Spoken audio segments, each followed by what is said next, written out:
alunos, tudo bem com vocês? Espero que sim. Nessa aula de hoje, vamos começar a aprender sobre o movimento circular. Até esse momento, nós vimos lá toda a cinemática do movimento em uma dimensão, né, como o MRU, o MRUV.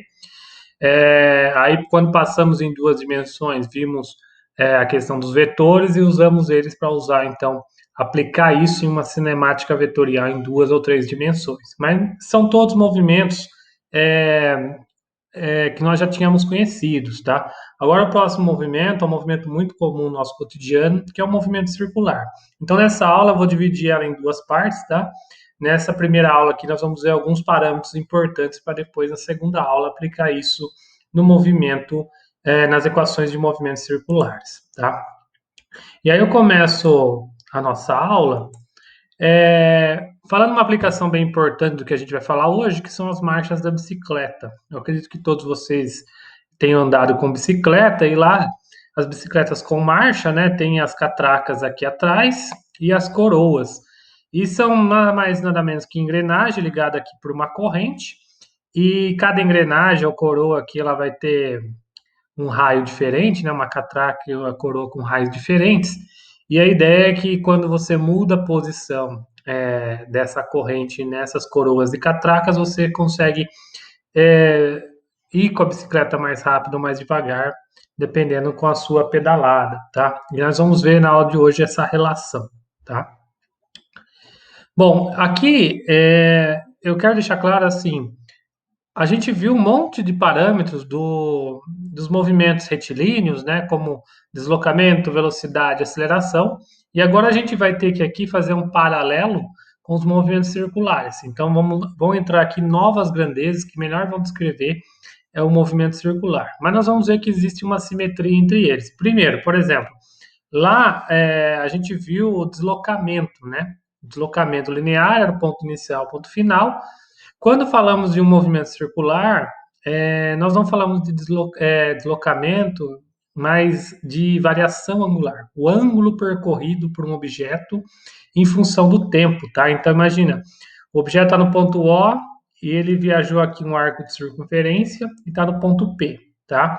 Em alguns casos, né, principalmente no movimento circular, eu quero saber o ângulo que ele vai, não a distância S, tá? Então, o ângulo que eu vou chamar de ângulo φ ou θ, tá? Ele vai ser medido em radianos. Por que, que não é em graus? Porque aqui nós vamos estar lidando com arcos de circunferência. E a circunferência vai ter 2π radianos, então é uma unidade mais comum aqui. Geralmente, em geometria, você usa o graus, tá bom? Então, aqui então, vamos ter o deslocamento angular, que é a diferença entre o ângulo inicial e o ângulo final que o objeto ele viajou, né? E aí tem sempre em todos os parâmetros que eu vou colocar aqui vai ter uma relação que vai linkar ele com o movimento translacional. Que no caso aqui, ó, então, esse arco de circunferência aqui, o tanto que ele andou, o deslocamento, é o raio da circunferência, que é constante, tá? Que é um movimento circular, vezes a variação angular. Então, usando essa expressão, você consegue saber deslocamento ou variação angular um ou outro, dependendo se o que você queira calcular, tá? E em sentido de orientação, aqui nós usamos uma convenção, tá? E aí convencionou-se que variação horária, né, de acordo com os ponteiros do relógio é positiva e uma variação contrária anti-horária é negativa. Isso aqui é só uma convenção para você conseguir fazer as equações de movimento depois, tá? E aí outra coisa importante é se você precisar transformar de radiano para grau ou vice-versa. É lembrar que 360 graus equivale a 2π radianos, então você acha aí que um radiano vale aproximadamente aí 57,3 graus, tá bom? Mas continuando, nós vimos que a velocidade é a variação do deslocamento no tempo. Aqui nós vamos ter também uma grandeza que vai determinar quanto a taxa de variação no ângulo, a taxa de variação temporal, né, do ângulo que está realizando. Então, se a roda aqui está girando mais rápida ou mais devagar. E esse daqui é a velocidade angular, não é a velocidade linear, é angular. E aí a gente vai representar como ômega, essa letrinha aqui. A unidade, então, é o deslocamento angular dividido pelo tempo, então é radianos por segundo, tá bom? E aí vamos ter aquelas mesmas definições. Uma velocidade média, que é a variação, o ΔT sobre ΔT. Isso aqui eu pego dois instantes quaisquer o final e inicial, tá? Com a mesma conotação da velocidade média. E nós vamos ter a instantânea, que é quando essa variação que eu pego, né, de tempo, ela tende ao zero, ou seja, que eu estou pegando cada vez mais valores pequenos de ângulo até chegar no ponto necessário, tá bom? E aí nós temos a relação com a velocidade tangencial. A velocidade tangencial vai ser é, igual à velocidade linear, vai ser o raio vezes a velocidade angular, tá bom? E aí, então, usando essa equação, você consegue chegar aí do movimento linear para o angular e vice-versa, tá? E aí nós temos também, então, a aceleração angular, da mesma forma que nós tínhamos a aceleração linear, tá? E aí, aqui vai ser a taxa de variação da velocidade angular. E aí eu vou chamar agora aqui desse parâmetro gama, tá? Então, o gama ele vai denotar quanto está variando a velocidade angular, tá bom? E aí, notem, se lá na aceleração linear eu tinha metros por segundo ao quadrado, aqui eu vou ter radiano por segundo ao quadrado. E significando, então, a taxa temporal de variação da velocidade angular. Tá? E da mesma forma, ó, então eu vou ter uma aceleração angular média, que eu pego delta ômega sobre delta t, e eu vou ter a aceleração instantânea, que é quando eu pego esse tempo, ele tende a ser zero, tá bom? E aí, então, essa razão aqui vai ser zero, tá? E aí vai ter a mesma ideia, então, da aceleração linear, só que aqui são parâmetros angulares. E aí a sua relação com a aceleração tangencial, a aceleração tangencial vai ser o raio multiplicado pela aceleração angular, tá bom? E aí notem aqui a simetria, então. Lá em linear eu tinha deslocamento em metros, aqui eu tenho deslocamento angular em radiano. Lá eu tinha velocidade em metros por segundo, aqui eu vou ter, então, a velocidade angular em radianos por segundo. Eu tinha, então, a aceleração tangencial em metros por segundo ao quadrado, aqui eu vou ter, então, a aceleração angular em radianos por segundo ao quadrado, tá bom? E aí, outros dois parâmetros que vão entrar bastante em nossa análise do movimento na próxima aula é o período e a frequência. Basicamente, isso daqui vai entrar bastante em movimento circular, porque o movimento circular ele é um movimento que se repete. Então, a definição de período é o tempo necessário para algum tipo de evento, né, não somente movimento circular, mas qualquer coisa, ele se ele voltar a acontecer novamente. Podemos relacionar isso com o tempo entre as estações do ano, o tempo entre o pôr e o nascer do sol, enfim, várias coisas. A ideia, o tempo, o período que vocês vão para a escola, enfim, é o tempo necessário para algum tipo de evento ele se repetir. E esse tempo, então, é o período, tá bom? Então, o período, a unidade dele é segundos. É o próprio tempo aí para alguma coisa se repetir. E a frequência é ao contrário, denotado como o número de eventos que acontecem num período de tempo, tá? Ou seja, isso daqui é bem expandido, não inclui somente movimento circular, mas geralmente a gente denota ele como o inverso do período, tá? Ou seja, porque é um evento acontecendo durante um período de tempo, tá bom? Mas a gente pode generalizar também, é, qual é a frequência de batimentos cardíacos em um minuto? Então você coloca aqui o N, número de batimentos, dividido pelo tempo que você considerou, tá bom? Mas aqui no movimento circular a gente vai usar essa relação inversa entre os dois, tá? Mas entendo aí que ele é mais expandido esse conceito de período de frequência. A unidade de frequência é o Hertz, tá? Vamos usar o Hz, em homenagem aí ao Hertz aqui, que trabalhou com ondas eletromagnéticas, tá? Mas isso é a história para o terceiro ano. Ou vocês vão encontrar isso aqui como inverso do segundo, né? Segundo a menos um, porque o período aqui ele é em segundos, tá? Uma unidade complementar, que geralmente as pessoas mais antigas usam, né? O RPM, que significa rotações por minuto. Já usava isso bastante em vitrolas, tá? É, isso daqui é assim, é um evento, é uma rotação acontecendo em um minuto. Então é fácil de transformar isso aqui para unidades do sistema internacional. E aí, esses parâmetros vão ser importantes, nós vamos relacionar ele com velocidade angular. Então, o ômega aí vai ser 2πf, ou envolvendo período. E lembre-se que nós conseguimos relacionar a velocidade angular com depois a velocidade linear, tá bom? Então, é uma coisa puxa a outra. Bom, e aqui, para terminar essa primeira parte, é aquela questão da transmissão dos movimentos, que é o movimento da bicicleta, né? Isso acontece quando nós temos, então, por exemplo, duas engrenagens aqui em contato, ou elas estão em contato por meio de uma corda, uma correia, tá? E a ideia aqui é o seguinte: o movimento circular está sendo transmitido a outra peça, tá? E aí acontecem dessas duas formas: por contato, que são as engrenagens. Nesse caso, uma vai transmitir o mesmo movimento para a outra, só que vai ter uma inversão do movimento aqui. Uma vai girar em sentido contrário. Se for por transmissão por corrente, né? Aqui elas vão manter o mesmo sentido, as duas peças. Então as duas vão girar no mesmo sentido, tá bom? Então não tem inversão do movimento. O que tem em comum entre as duas é que qualquer ponto aqui radial das duas engrenagens, tá? Ou das duas aqui nos dois casos, a velocidade tangencial vai ser igual, tá? Esse que é o segredo desses dois tipos de movimento, nas duas ocasiões, tá?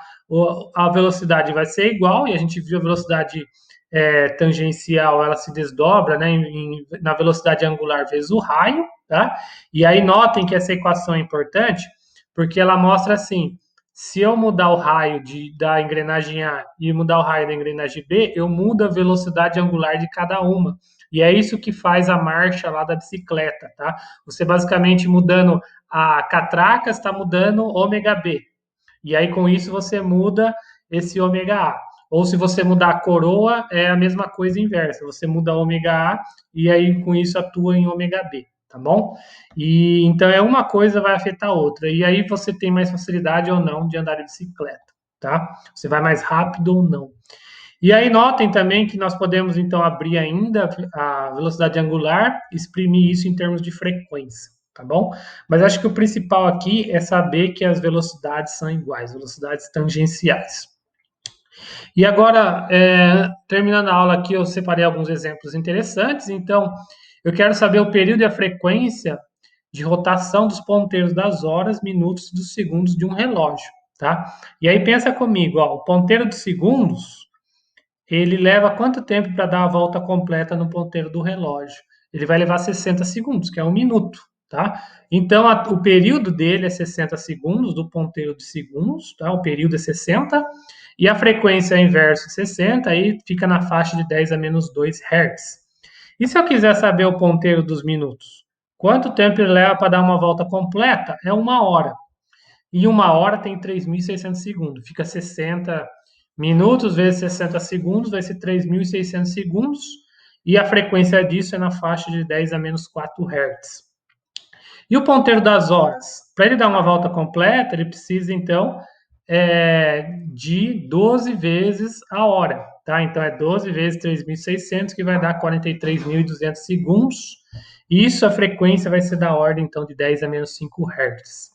Tá bom? Então, esse daqui é só para ter uma ideia da diferença entre período e frequência. Agora, esse exemplo aqui, eu tenho um material que percorre uma circunferência de 20 centímetros e ele efetua 12 RPM. Note aqui que sempre quando você vê RPM, é frequência, tá? Isso aqui você tem que ficar sempre muito claro na cabeça sua, tá? Então, eu quero saber a frequência em Hz. Eu pego os 12 RPM, significa rotações por minuto, então são 12 voltas em 60 segundos, isso dá 0,2 Hz, tá? Se eu quiser saber o período, é inverso da frequência, fica 5 segundos. Cuidado aí com as unidades de medida também, tá? A velocidade angular, então, eu relaciono com a frequência, 2πf, e aí eu vou chegar em 0,4 pi radianos por segundo. Note que no movimento circular é comum nós acharmos aqui isso aqui em termos de pi, tá? Mas, se você quiser calcular o valor aproximado, é só fazer aí o pi valendo 3,14, você consegue o valor em números, tá? E aí, se eu quiser saber a velocidade linear, eu relaciono então com a velocidade angular vezes o raio. O raio, ele deu em 20 centímetros de diâmetro, tá? Então, eu tenho que dividir isso aqui por 10, desculpa, por 2, desculpa que não está aqui. Eu vou chegar num valor 4π centímetros por segundo, tá? Notem aqui que eu resolvi não mudar isso aqui para metros, só que eu tenho que deixar em centímetros por segundo a velocidade. Mas, então o resultado aqui é 4π centímetros por segundo, mas se eu quisesse deixar em metros, isso daí também ia dar 0,08 π metros por segundo. E a mesma ideia se você quiser transformar isso daqui em número, em vez de deixar em π, tá? E aí a aceleração centrípeta, eu tenho que pegar essa velocidade, que seria 4π ao quadrado, né? Lembra que a gente aprendeu o cálculo da velocidade da aceleração centrípeta? Então seria o 4π ao quadrado dividido por 20, tá? E aí você teria um valor aí de 16π ao quadrado dividido por 20, que aí ia dar na faixa aí de 0,8 π centímetros por segundo ao quadrado. Novamente aqui entre os centímetros, porque eu deixei em centímetros e não em metros, tá? Então, desculpa por essa falha aqui, que ele deu 20 centímetros em diâmetro, na verdade aqui entre o raio, então você tem que dividir por 2, tá bom? Mas a ideia geral, então, lembre-se que em termos de velocidade e aceleração centrípeta, quais equações você precisa usar, tá bom? E agora nós temos esse exemplo num relógio, a transmissão do movimento é feita por contato, eu tenho uma engrenagem, ele tem 0,5 centímetros de diâmetro, um período de 10 segundos, e está em contato com uma segunda engrenagem de diâmetro de 1 centímetro. Eu quero saber o período da segunda engrenagem, o período da primeira é 10, tá? Então, qual que é a ideia aqui? Eu vou usar aquela relação que a gente viu hoje, das frequências e do raio de uma engrenagem transferindo para outra, tá? Lembre-se que o raio, então, é o diâmetro sobre 2. Agora aqui eu tomei o cuidado de colocar. Aí eu fiz a mesma coisa aqui. E lembre-se que a frequência é inverso do período, tá? Esse 2 vai cancelar. Então, eu cheguei numa relação dos diâmetros em função do período. Eu fiz isso porque são as variáveis que ele dá. Então, eu coloquei aí os diâmetros, né? 0,5 e 1. Eu não me preocupei de mudar para metros, porque isso aqui vai cancelar. O período do primeira engrenagem é 10 segundos, então eu vou encontrar o período da segunda, que é 20 segundos, tá certo? E aí, para descobrir a frequência dela, faço o inverso, então eu vou chegar em 0,05 Hz. A velocidade angular, então eu calculo a partir da frequência, vai dar 0,1 π radianos por segundo. E se eu quiser saber a velocidade linear, relaciono com a velocidade angular vezes o raio, e aí aqui eu divido por 2 porque eu vou usar o período, eu vou chegar então 0,05 π centímetros por segundo, tá bom? Então notem, você pode deixar os valores em metros, você pode também deixar o valor em apenas números, é só usar o π valendo 3,14, tá certo? Pessoal, então é isso. Espero que tenha sido claro. Na próxima aula, então, a gente vai aplicar esses conceitos na análise do movimento circular. Obrigado, até a próxima.